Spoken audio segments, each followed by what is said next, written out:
Well, thanks, guys. Again, my name's Paul Elliot, WB6CXC. I'll tell you a little bit about myself on the second slide. And again, if you're here because of what you saw in the one of the printed programs, are we okay? Oh, it's not full. Gee, that's no good. That's probably gonna be okay. That should say Turn Island Systems. Okay, I'll explain. I've got a little company, very little.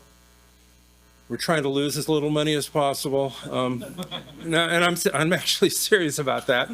But I make gear that is sort of has been optimized for what Dave's been talking about, SDRs, the Whisper Daemon community, the Hamsci community.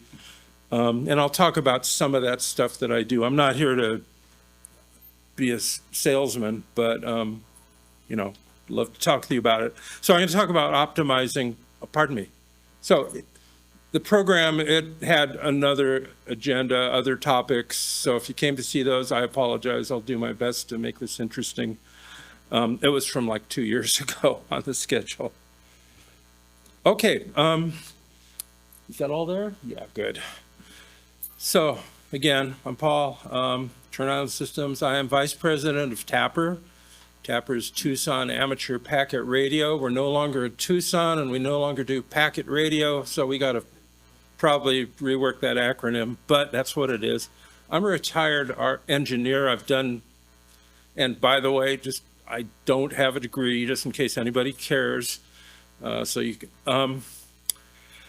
I've worked from analog, audio, power supply, RF, digital, most recently, high-speed fiber optics. I've been anything from repair technician to director of systems engineering and beyond. But as you can tell, I've been doing this a long time. I've been a ham since, I think, 75. Got my novice back then. Finally got around to getting my extra class license a few years ago. I don't talk on the radio much. I don't Morse code much. I mean, I've done it all, but lately, I just like designing stuff, so that's what I do. I live in Friday Harbor, which Washington State, which is a little island. It's closer to Vancouver Island, Canada, than it is to mainland USA. But spent most of my professional career in California. So I'm going to talk about SDR receiver performance with an emphasis on the 888, but whatever the RX 888 that Dave mentioned. But this applies to, at least pieces of it apply to pretty much any SDR receiver, and in some cases, any old receiver you got. SDR receivers, they're sampling receivers, as Dave mentioned, and I will show. You know, in essence, you take your antenna, you connect it to an analog to digital converter, and you sample it as fast as you can, and then you do something with the data. So if you're familiar with sampling theory, which I'm sure some of you are, and you know, Nyquist is a term a name you're gonna be hearing, one of my heroes. There's aliasing, there are artifacts. These are things that happen when you sample a signal, especially if you don't sample it fast enough or if you have signals that exceed the bandwidth that you're designing for. So those are some of the things that can happen with an SDR if you're not careful. And I'll talk about also for what we're doing, especially with Hamsci and Whisper Daemon, we are measuring frequencies. You know, you transmit a frequency, it gets received because of Doppler shift, because the ionosphere goes up and it goes down. And talk with the Hamsci guys; they'll fill you in on all the details. You know, again, I just build stuff, so I'm not the expert there. But you need precise frequency measurement. And we will see Doppler shifts of several hertz easily, but we need to measure stuff a lot closer than that. And what we're doing is using, I'll get into that, but frequency stability and accuracy can be highly important, and a lot of SDRs don't really handle that well. So, he said, RX 888 SDR, it seems to be kind of the new hot ticket, and in a lot of ways it really was a game changer. As I said, the principles apply to many other SDR receivers, but I'm going to use this as an example. And does this show up? Yeah, good. So this is kind of, you boil it all down, throw away the stuff that doesn't matter, and this is what you're left with inside an RX 888. Got an antenna input. It's got a low-pass filter. I'll talk about that. It's not great, but it has a variable gain amplifier, which is, used for AGC. It also has a switchable attenuator, but let's pretend that's inside the VGA. It's, it's a function. It has an internal local oscillator. It's running at 130 megahertz. A lot of times we will crank that sample clock down to half that rate for reasons of power consumption or, heating. Sometimes it seemed like the box was getting too hot if you ran it at full speed, so we cut that down. Also, cutting down the sample rate reduces the amount of data that gets sent to the computer and the computer has to process. Okay, it goes into an analog to digital converter. This signal out of the amplifier, it gets sampled at the clock rate. Analog to digital converter in the 888 is a 16-bit A to C, 16-bit ADC, analog to digital converter. That's good. 16 bits is good. A lot of the SDRs, they'll have 12 bits. Some of them have 8 bits. And you can do amazing things with an 8-bit analog to digital converter. But there's a dynamic range issue. We're going to talk about that. And 16 bits gives you 2 to the 16th discrete levels. You can digitize with that amount of resolution, which gives you 96 dB of dynamic range. And actually, you get a bit more than that because of things like oversampling, things of dither, which is because you got noise on the input. Well, if you're curious, come by to the Tapper booth and I'll talk for hours about it. These are things I really love, so I won't, belabor the point now, but let's just say it's around 100 dB of range. Okay, low pass filter is marginal. It's completely inadequate if you've cut the clock rate down to half of, 65 megahertz, that's half of 130, because that means signals that are above, because of Nyquist and sampling theory, any signal that is above half of your sampling clock rate it's what it gets called aliasing, and it folds back in and you can't tell the difference. So you have to filter it out before it gets to your analog to digital converter. And I apologize, I promised I wouldn't get into that, but now, okay, so we had 96 dB or say 100 dB of dynamic range. Now we've got what's actually coming in on the antenna, and there is noise, atmospheric noise, there's human generated noise, and there's a lot of human generated noise these days. There's a noise floor. This is measured by the, International Telecommunications Union, something like that. And you probably can't see the numbers, but the bottom line there is basically the input noise of a typical transceiver, typical receiver. And these three curved lines are, the lowest one is quiet rural. That's kind of where I live, actually, in Friday Harbor. There's not a lot of static around there, but what there is mostly natural. As you get closer and closer into town, as your neighbor puts on solar panels or you have LED lighting or whatever, the noise floor goes up. Lots of reasons. Used to be diathermy machines would add to the noise, but so the noise gets higher and higher. So that's kind of one of the beauties of modes like Whisper and FST4W and, most of the digital modes, they will actually, you can receive signals that are below the noise floor. Okay, they're actually not below the noise floor because what you're doing is you're reducing the bandwidth on your receiver. As you reduce the bandwidth, the noise you're getting, you get less and less noise because you're filtering out most of it. So actually, they're not breaking Whisper doesn't break the laws of physics.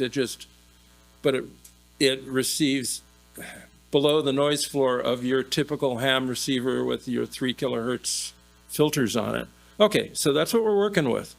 And the top one, the residential, you should probably bump that up by a few dB, again, because of modern society and our love of efficient switching regulators.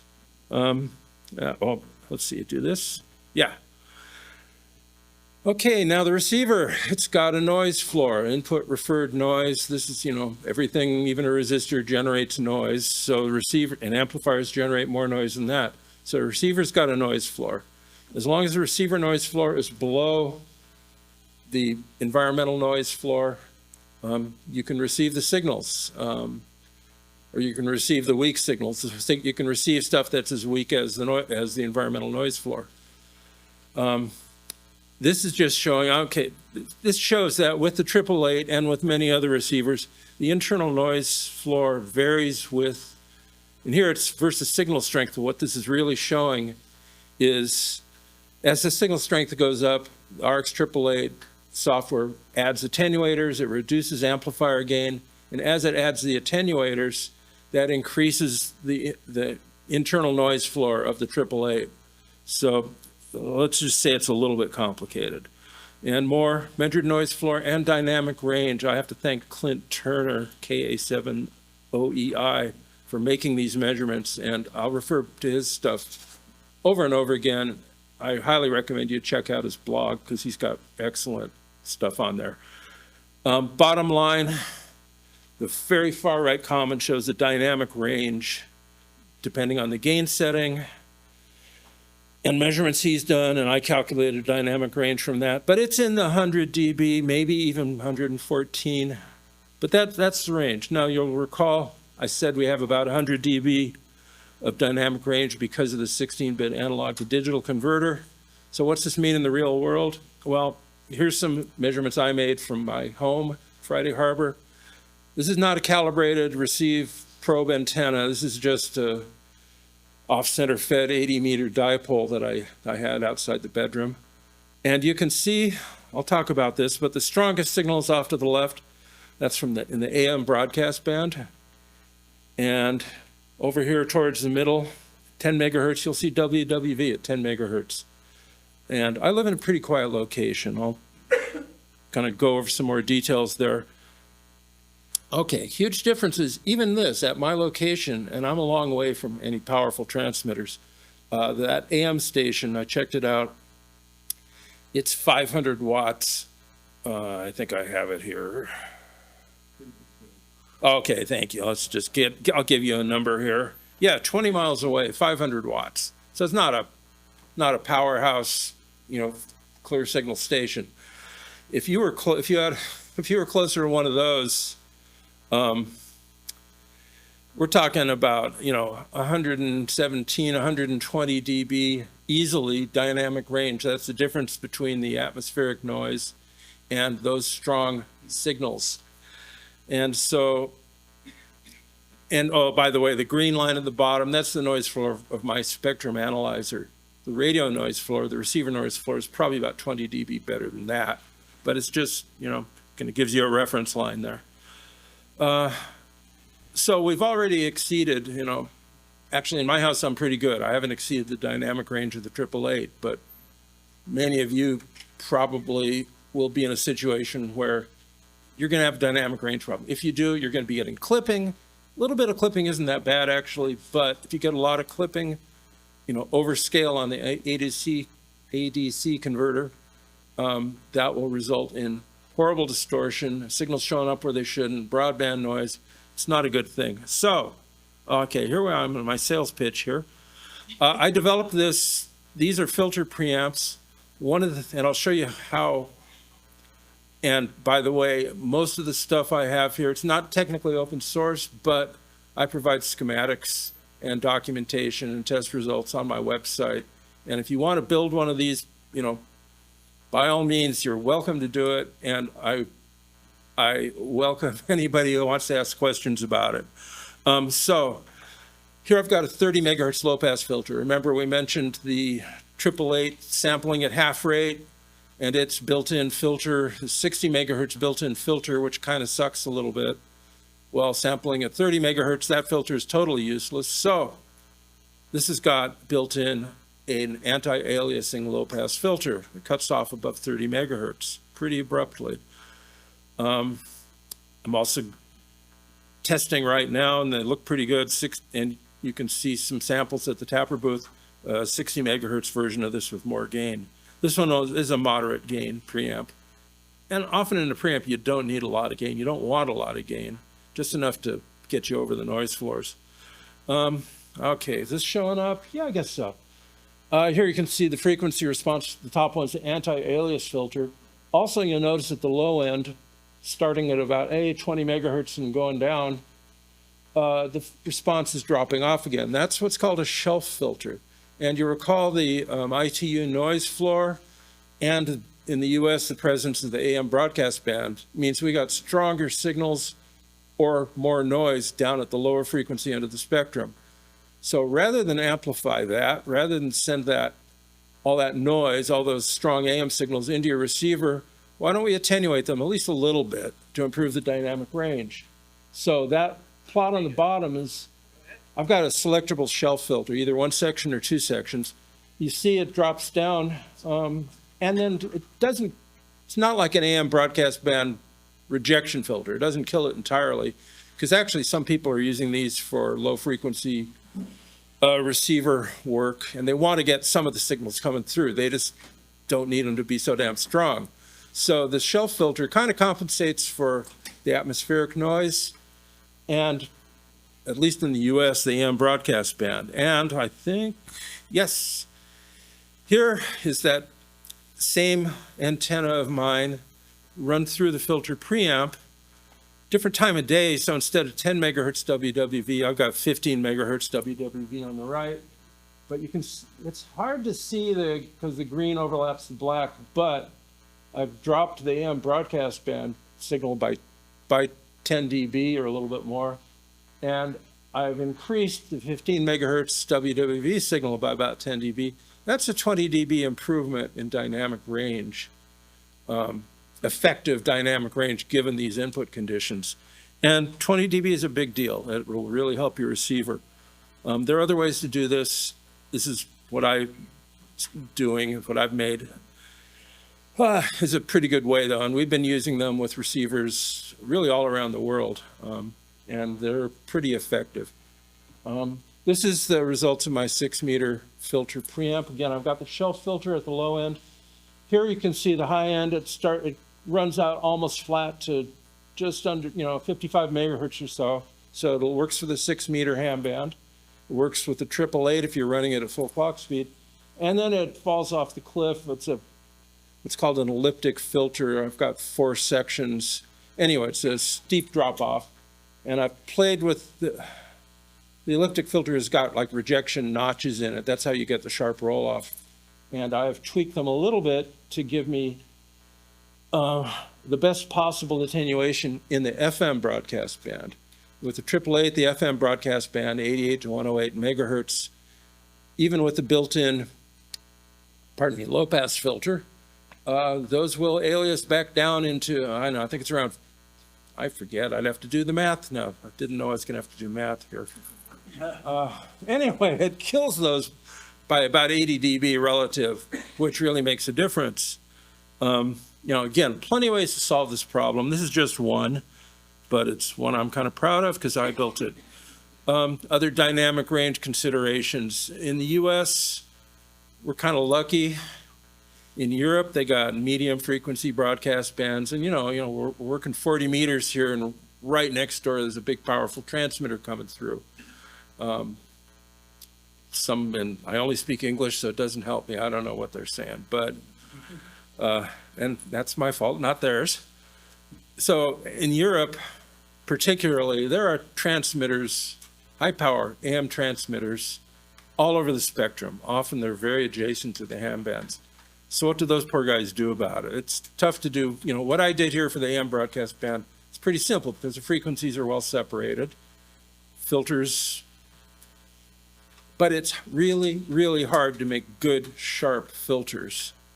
And sometimes people will notch out, a particularly bad station. They don't try to kill them all. They just find the worst one or two and they notch those out. And you can buy filters for that. I don't make them, but other people do. Or you can design your own. It's not that tough, but everyone's kind of a custom job. A lot of receivers, so traditional ham receivers, if you're tuning on 40 meters, they've got pre-select filters that are already in the circuit, and they will be attenuating frequencies, other than the 40-meter ham band, or at least, everything that's not close. So they take care of that dynamic range problem, and that's, you know, that's good for that application. If that's what you're doing, is you're receiving the 40 meter band and nothing else, that's an excellent solution. That's the way it's been done for, you know, I don't know, 100 years or so. When we got a wideband SDR, we're trying to receive everything from DC to daylight, or, you know, 100 kilohertz to 60 megahertz in the case of the 888.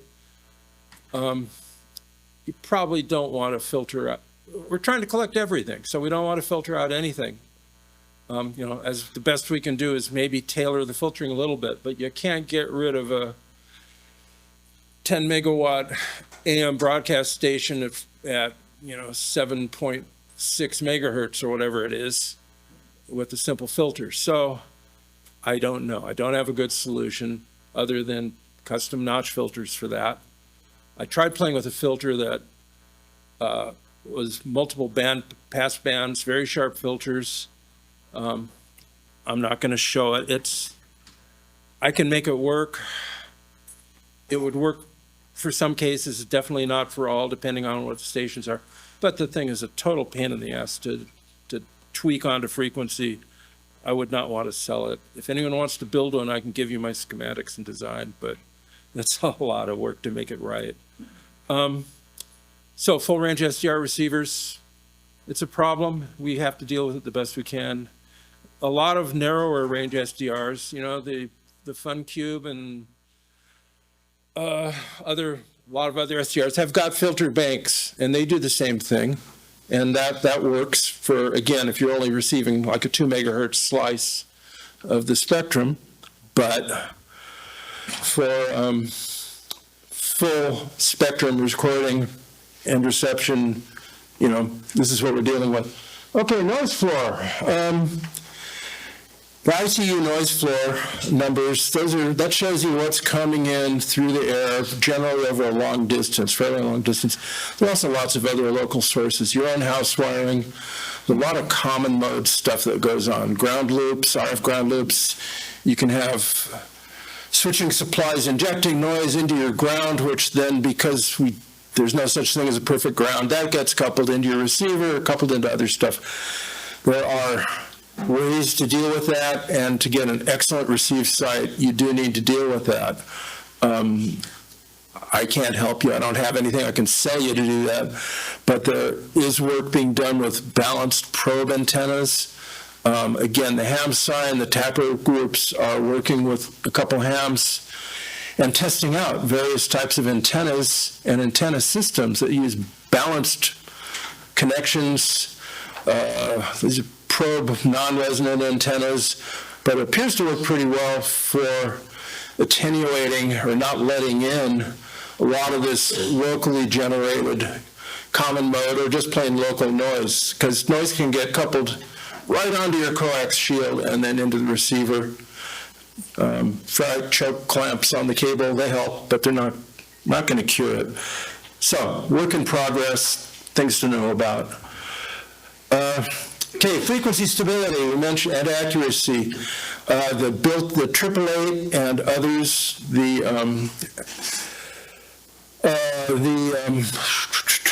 QRP Labs QDX transceiver, a beautiful little transceiver. I've played with it a lot. That's got a built-in crystal. And it works really well for a lot of modes. Whisper, it works well enough to make a contact. But for the ham size stuff, for the propagation research, where we need frequency stability to measure the Doppler shift accurately, none of these internal clock oscillators are stable enough or are accurate enough, especially the QDX, because it's a transceiver. And when you transmit, the board heats up, frequency shifts. And I played this trying to stabilize that, finally gave up, and Hans at QRP Labs and I and others went over a lot of this, and finally I came up with, actually in conjunction with John Ackerman, another Tapper member, a design to, well, I did the QRP Labs. Okay, clock adapters. What we're doing, sorry. What we're doing is we are making it easy to inject a reference clock It's not exactly a timestamp, but it is a reference clock frequency, generally 10 megahertz, but with the 888, I think it's 26 megahertz, maybe 27 megahertz. Every receiver wants its own clock frequency, but we can, using GPS-disciplined oscillators, the BOD-NAR is a particularly useful one. And, it costs about $120, $130, not a bad little GPS-disciplined oscillator. We can inject a GPS-disciplined oscillator signal into the receiver, which then that gets converted into the sampling frequency for the analog to digital converter, and now we can accurately measure, with K9Q software and other tools, we can accurately measure the receive frequency. And for transmitters, now we can accurately control the transmit frequency. So we have clock adapters for the 888. You can buy them from Turn Island Systems. That's one that John Ackerman and I designed. There we go. There's some pictures. The one on top is for the QDX. Probably anybody that ever wanted one has already got one. But if you do have a QDX and you want to stabilize it, I can help. The QDX needs 25 megahertz.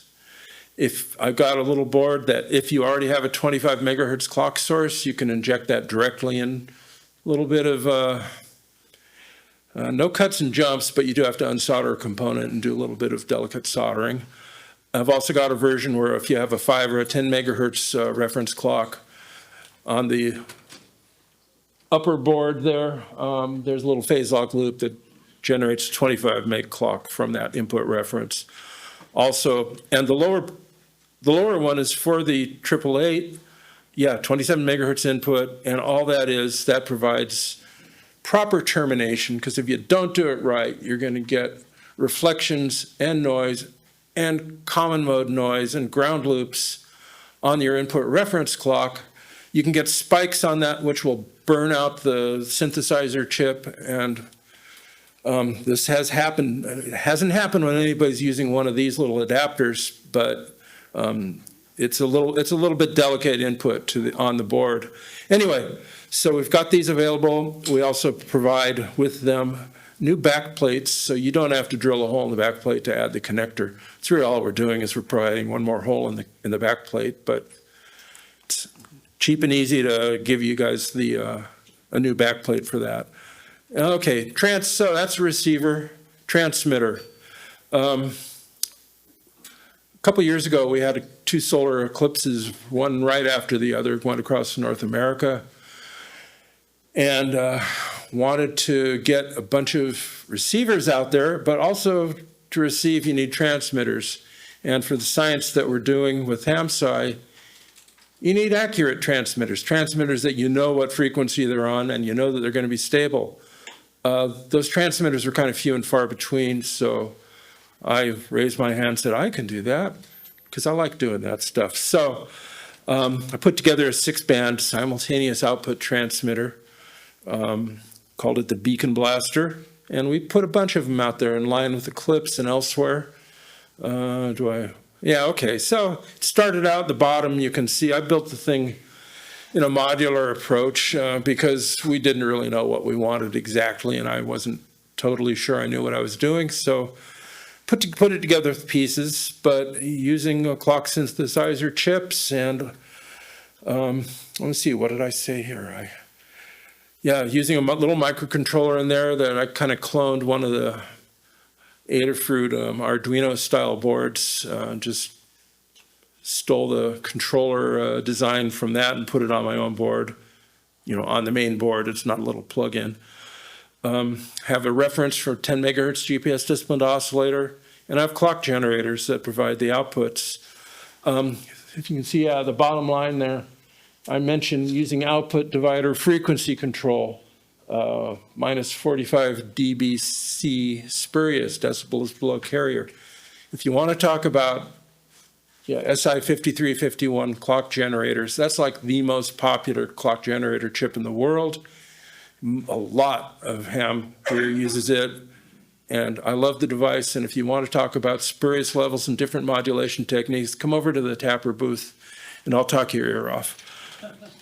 Okay, so this was the Beacon Blaster 6 channels. That's cool, but it was kind of a pain to build, modular, bunch of cables, bunch of boards I had to secure. So I decided I can improve this. So 6 bands good, 8 bands is better, right? So we got 8 bands on this. I was able to improve the spurious response outputs down to generally 60 dBc or better using a different modulation technique. That meant I couldn't get as many outputs from the 5351. And again, I can fill you in on all the details if you want to hear them. But better signal, more bands. These things, oh, what do I talk about here? Yeah, okay, another one. So you can come, I got this set up over at Tapper, and I've got a spectrum analyzer on it, so you can see what the outputs look like, and I can describe any little piece of it you want. We're also transmitting it, transmitting 100 microwatts. I got a bunch of attenuators on that going to a little whip antenna. So probably ERP is a nanowatt or something, and it's transmitting through the building to a receiver antenna that we have set up and a 888. So you can see the output of my Whisper Son going through the Tapper, being received at Tapper. I don't think I've been received anywhere else. I checked, and so far the receiver on the bench next to me is the only one that's reported. Oh, you must mention you have a number of these in distributor land. Yeah, actually, I will get to that. Thank you, though. Yes, there are a number of these all around, but wait, there's more. So what do? We got 8 outputs, and as I mentioned, I think, well, I'll mention it somewhere. These outputs are actually square waves, because each output channel can be run anywhere from 1 megahertz to 60 megahertz. You know, we prefer the ham bands, but it could go anywhere. They're not dedicated to any given frequency. But you can't put a square wave out into the air, you know, if you want to be a good citizen. So, or meet FCC spec regulations. So we need to filter those. And I'd rather not put up 8 individual antennas when I can get a perfectly good end-fed long wave, end-fed half wave and 80 meter, 10 meter antenna. And it'll give me pretty good match on all the bands that I'm transmitting on. So how to combine those signals into one output. These square wave signals and end up with one output that meets the specs for harmonics and spurious. The spurious is already taken care of by the transmitter design, but the harmonics, okay. And I will show you how, but first, yes, a little bit of a brag here. I've got the Whisper Sons 8, actually a bunch of them, but the ones I'm particularly fond of, one at VE3 KTB, that's as close to the North Pole as you can practically get. Got another one down, and that's up at Ellesmere Island, Canada. And then we got one down on the Antarctic shelf. This is the Neumayer German research station. They've got one of those running there. And I've got another one running right on the WWV facility, Fort Collins, Colorado, just in the same building and right next door to WWVB, which is, what is it, 100 kilowatt transmitter putting out its 60 kilohertz time reference signal. And let me tell you, I was a little bit nervous when I told we're going to be putting up my antenna and my transmitter right next to these 100 kilowatt transmitters. But I thought sparks would fly, but it's been working great, so I'm really pleased about that. Okay, this is what's inside the Whisper Son. I already talked about it a little bit, but there's a controller board, GPS and reference clock input. I also have a GPS. Question, yeah, sure. Yeah, I just wanted to say that the other night the one at Ellesmere Island heard the one in their garden. That's great, yeah, because there is a 888 receiver that Rob Robinette helped set up. Well, I helped him too, actually, up at Ellesmere. So there are 2 sites at Ellesmere Island. They're a couple miles away, and on a good day they can get from one to the other, and on a bad day they can't. You should see what happens to the antennas in the snowstorms up there. So they've got a transmitter and a receiver. So that's pretty cool. I'm glad to hear that. Thanks, Phil. So I've got this 4-clock generators. Again, talk to me if you want to learn how to communicate with 4-clock generators on a single I2C control bus. Got a controller which does all the kind of heavy lifting of the programming and actually the timing, because the Whisper and FST4W timing is the way we're doing it. It is incredibly accurate because we can, and why would you not make it incredibly accurate if you could? So it is. And then I have these 1-watt output amplifiers, and they're really just massive digital buffers. There we go. This is a prototype. Notice I'm using those 4 integrated circuits in the middle there. Those are just octal bus drivers. I think they're octal.